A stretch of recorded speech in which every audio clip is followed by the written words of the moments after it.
Bienvenidos a Slam Dunk Street Basket, un juego para dos jugadores de partidas de 15 a 30 minutos y a partir de 8 años. En este juego que hemos tematizado con la franquicia de Slam Dunk, podrás vivir la experiencia de jugar a baloncesto como si estuvieras en una cancha callejera. En la preparación del juego solo tenemos que colocar los jugadores en sus posiciones, elegir equipo y cada jugador robar 5 cartas. Una vez elegido quién será el jugador atacante, le colocaremos la ficha de balón sobre su jugador base, las cartas de ayuda en función de si son jugador atacante o jugador defensor. Son reversibles y nos van indicando las habilidades que tenemos disponibles en cada momento. Partiendo desde el equipo atacante, se irán sucediendo los turnos, en los cuales los jugadores podrán gastar una carta asociada a una de sus acciones. Las acciones del equipo atacante y las del equipo defensor son distintas. ¿Qué acciones disponemos? Descartando cualquier carta, podemos pasar un balón.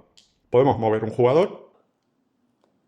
Utilizando cartas que tengan el icono de zapatilla, podemos hacer un lanzamiento de 2 que tiene que ser dentro de la zona de triple, un lanzamiento de triple que podría ser en este caso, y podemos hacer mates que tienen que ser debajo de la canasta. Para acabar un lanzamiento necesitamos, en el caso de los mates, tener 2 iconos de mate, en el caso de los triples 3 y en el caso de los tiros interiores 2. En el caso del equipo defensor tenemos presionar, que permite, utilizando cartas con icono de presión, hacer que el rival te enseñe 2 cartas y tú descartarle una. Además también tiene la acción de mover, que es igual, y la acción de taponar. Podemos gastar iconos para bloquear el tiro desde la casilla que se encuentra o desde la adyacente con un coste mayor. 2 para la misma casilla, 3 para la casilla adyacente. También podemos esperar porque no queremos ir gastando cartas. Y tenemos 2 acciones gratuitas que pueden hacer durante el turno las veces que quieran ambos equipos, basadas en robar cartas, descartándote 2 robas una, o descartándote 2 robas 2 y descartas una. La estructura básica de las cartas que tendremos en mano es esta. Podemos tener 2 iconos iguales que nos permitirán realizar una acción con mayor facilidad, 2 iconos diferentes que tendremos que elegir uno u otro y un icono con un imán de unión. Estas cartas te permiten unir cartas en el mismo turno que contengan el mismo icono que arriba. Además de las cartas, la posición de los jugadores es muy importante a la hora de lanzar, tanto si es un mate, un tiro interior o un triple. Si un jugador está solo en una posición, se puede ahorrar uno de los iconos necesarios. Por ejemplo, el triple requiere 3 iconos de triple, pues te puedes ahorrar uno, solo necesitarías 2. Por otro lado, si en vez de tener un defensor tienes 2, la dificultad sube en 1. Para poder tirar este triple necesitarías 4 iconos de triple. Además, los jugadores tienen distintas habilidades que pueden aprovechar dependiendo de la estrategia que queramos hacer con nuestras cartas. El alero y el escolta tienen automáticamente ya un icono para hacer tiros interiores y para hacer triples, por tanto su dificultad baja en 1. El base puede moverse hacia un jugador como respuesta. Como respuesta es que cuando tú has cerrado el tiro, solo podrías utilizar tapones o movimientos si tienes iconos de rayo en tus cartas o en tu personaje. El pivot también tiene una habilidad de respuesta que es hacer el tapón con ese tiro cerrado. Y el ala pivot puede hacer el mate en vez de desde las 2 posiciones bajo la canasta, desde cualquier posición dentro de la zona de triple, en la botella. ¿Cómo podríamos realizar un tiro? Pues pueden darse muchos casos. Por ejemplo, el alero lanza un triple con una carta de unión y le une una carta que tenga iconos de triple. Si le une una doble, en teoría ya habría cerrado el tiro. Y los defensores podrían hacer solo reacciones de respuesta con habilidades o cartas de rayo. En este caso, si un jugador defensor moviera su base aquí, subiría la dificultad del triple. Entonces este triple no se realizaría a no ser que ahora el jugador atacante pues añadiera una carta más con triple.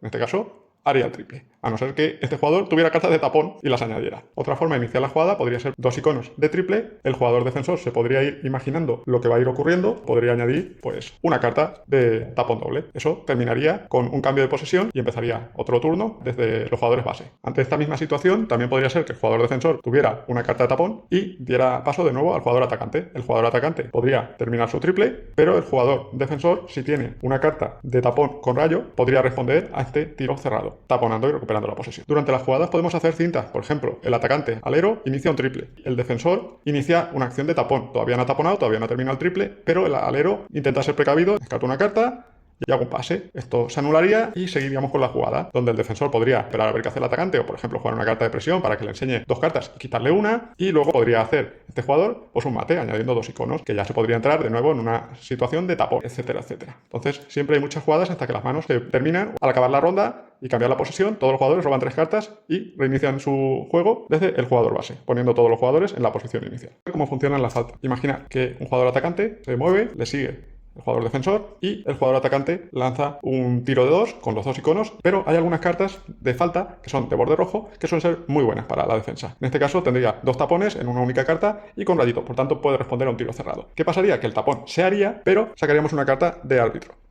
Se barajaría y depende de cuál salga. Por ejemplo, si sale esta, te ha pillado el árbitro. La otra opción es que no te pille. Estas cartas, cada vez que se hace una falta, se van añadiendo más cartas y va subiendo la dificultad de que no te pille el árbitro. En este caso, como te ha pillado, dependiendo de si estás tirando un triple o un tiro de 2, pues harías 3 o 2 tiros libres. Este jugador se vendría al tiro libre y lanzaría. Cada tiro libre tiene que aportar una carta que tenga un icono o de triple o de tiro de 2. Podría jugar esta y luego podría jugar pues esta, por ejemplo. Y metería los 2 tiros libres, anotaría en el marcador del azul. Después de los tiros libres, la posesión cambia al otro equipo. El final de la partida viene definido por cuando se termina 2 veces el mazo de robo. El equipo con más puntos al final de la partida será el ganador.